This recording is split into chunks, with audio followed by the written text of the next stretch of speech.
I approached a narrow brick building, old and quiet. The building was tucked behind a row of shuttered shops. No sign, no number, just a key, and a strange pull in my chest telling me this was it. I unlocked the door. The hinges creaked like they hadn't been opened in years, and the dust it smelled like time had stood still inside. The place looked lived in, once. Not by someone trying to escape, but someone trying to hold on. There was a photo of us in the corner, framed, worn, my handwriting on the back. Eli hadn't run from me. He carried me with him. Then I saw the journal, and everything changed. Pages and pages written in his hand. About our first date, the songs we danced to, the way my laugh sounded when I was nervous, but also darker things. Lonely entries, quiet grief, things he never said out loud. He wrote about guilt, about shame, and how he thought love should never be a burden. How he believed leaving was kindness. How wrong he was. I don't know how long I sat there. Maybe an hour, maybe more. I read every page, every word he never found the courage to send. I found another letter, one he never posted. It was addressed to me, carefully folded, faint ink, a hesitation in every line. July,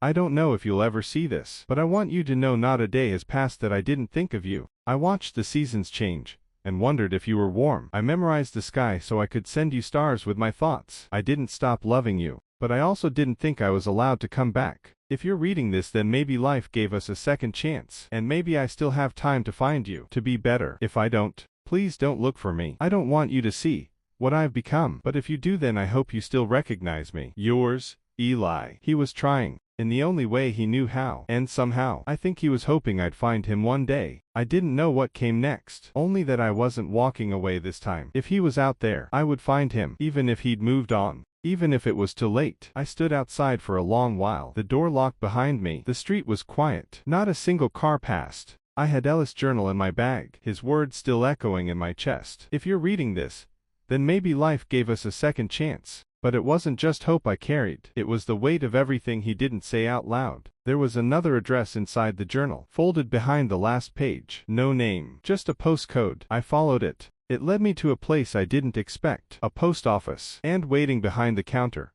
was a sealed envelope with my name on it, already stamped. Already waiting? The woman behind the desk said it had been there for months. I opened it before I even sat down. Inside, another letter from Eli. This one felt different, short, scattered, like he wasn't sure if he should send it. But I'll never forget what it said. July, if this ever finds you, I want to tell you the truth. I'm not who I used to be. I tried to build something better, but sometimes the past knocks on your door, and you're too scared to answer. I kept writing to you, but maybe too late. If you're still looking, don't, because by the time you read this, I might not be waiting. I went back to the barrister. I needed answers now, real ones. I asked him why Eli left, why he didn't come back if he still loved me. He looked at me, quiet for a moment, then told me gently, Eli did try. He sent those letters, but after a while, he stopped hearing back. That's when I realized. The first ones, the ones I'd never posted, they never reached him. He only started replying after the wind carried them out my window. By then,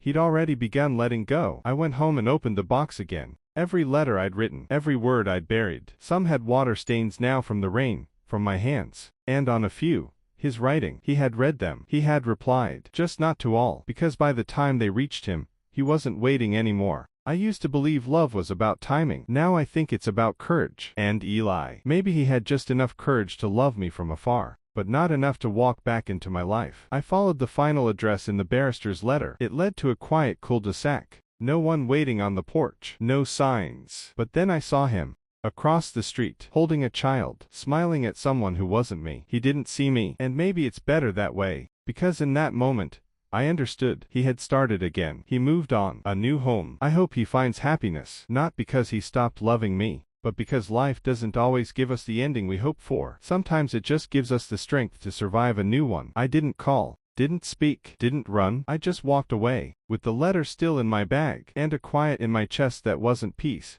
but it wasn't pain either. I wrote him one last time, but I didn't post it. I took it to the barrister, and I whispered, "Thank you for once being mine, and for letting me go." Some stories don't end. They echo, in pages, in silence, in the way we learn to let go. I began to wonder, what really happened? How come a child? He's now married. He found someone better than me. He was charmed. Oh no. So what could have happened that he already have a new home and even a kid? Definitely it all began before or immediately he left. Eli was my once. Not my always. But some loves are too full to be forgotten, even when they're gone.